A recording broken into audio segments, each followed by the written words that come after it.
Hello दोस्तों, आप सभी का स्वागत है हमारे YouTube चैनल फैंटास्टिक मैथमेटिक्स में। तो चलिए आज हम क्लास 10th मैथमेटिक्स का चैप्टर 5 अरिथमेटिक प्रोग्रेशन की एक्सरसाइज 5.1 का क्वेश्चन नंबर फर्स्ट का थर्ड वाला पार्ट करेंगे। तो थर्ड वाले पार्ट में क्या बोला है, the cost of digging a well after every metre of digging when it's cost 150 rupees for the first metre and the rises by 50 rupees for each subsequent metre. तो यहाँ पर इन्होंने कहा कि भैया एक डिगिंग और ये किसकी, वेल की, मतलब कुएं की, है ना, ट्यूबवेल समझ लो, ठीक है। अब उसको जो खोजने मतलब खोदा जा रहा है, तो एक मीटर जो पहला एक मीटर है उसकी कॉस्ट ले रहे हैं 150 रुपये। वो सोचेंगे भैया पहले की ही ज्यादा ले रहे हैं। जब बाद में इन्होंने 50 रुपये बोला, भैया देखो सेटअप के लिए ले लेते हैं। अब उन्हें बेचारों को मशीन लानी पड़ेगी, वो लंबा सा तुमने देखा होगा, वो बार बार ऐसे नीचे जाता है, तो वहां पर उस सेटअप करने के वो ज्यादा पैसे मांग रहे होंगे, ठीक है। इतना समझ आया, टॉपिक समझ भटको। तो पहले के 150, फिर उसके बाद 50, फिर 50, फिर 50, फिर 50, ठीक है। तो यहां पर देखो मेरे को अमाउंट तो मिल गया, फिक्स अमाउंट। कौन सा अमाउंट, 50 रुपए ले रहा है। फर्स्ट टर्म भी मिल गई, 150 रुपए ले रहा है। तो एक तरीके से ये एपी है, पर एग्जाम में हमें सॉल्व करके दिखाना है। तो वहां पे जब हमें सॉल्व करके दिखाना है तो सॉल्व करता है ना। तो यहां पर क्वेश्चन नंबर फर्स्ट के, ठीक है, थर्ड पार्ट में आप क्या करोगे, फर्स्ट टर्म तो लोगे 50, फिर इसमें ऐड करोगे तो 200 रुपए, फिर इसमें करोगे तो 250 रुपए 3 मीटर के, फिर उसमें ऐड करोगे तो 4 मीटर के कितने लेगा, वो 300 रुपए। ऐसे चलता जाएगा। अब कितना भी खुदवाना चाहे आज कल तक पहुंच जाओ, तुम्हारी मर्जी, ठीक है। तुम पे पैसा हो इतना तो ठीक है। फिर उसके बाद ये जो है इसको लिखोगे कि A1 है 150, इसके नीचे मत लिखना, अच्छा नहीं लगता। फिर A2 लिख देना कि वो 200 है, ठीक है। फिर A3 लिख देना कि वो कितना है, 250 है, ठीक है। फिर A4 लिख देना कि वो कितना है, 300 है, ठीक है। आपको 3 बार 3000 हो गया, सॉरी। आपको यहाँ पर क्या करना होता है, 3 बार कॉमन डिफरेंस निकाल के दिखाना होता है। बस वो अगर वो बराबर आ जाए तो वो एपी है, वरना नहीं है। तो सबसे पहले A4 माइनस A3, फिर A3 माइनस A2, ठीक है, फिर A2 माइनस A1, ठीक है। तो यहाँ पर A4 क्या है, 300, फिर माइनस A3 क्या है, 250, ठीक है। फिर 250 माइनस 200, फिर 200 माइनस 150। तो यहां पर देखो तो कॉस्ट जो आएगी वो 50 आएगी। 50 आया इस वाले केस में भी और इस वाले में भी 50 आया।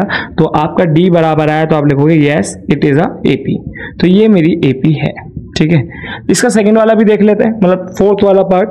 तो फोर्थ वाले पार्ट के लिए मुझे करना होगा इतने इसको रफ, क्योंकि यहाँ पर आपका आएगा वो क्वेश्चन, ठीक है।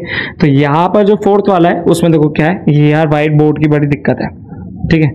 1 मिनट रुक जाओ, बस करते हैं इसका भी इलाज। वो कैसे, देखो ये थोड़ा सा मैंने यहाँ पे साफ करने वाला हो रखा है। इतना आप हमारी वीडियो को लाइक कर दें, हमारे चैनल को सब्सक्राइब कर दें, ठीक है।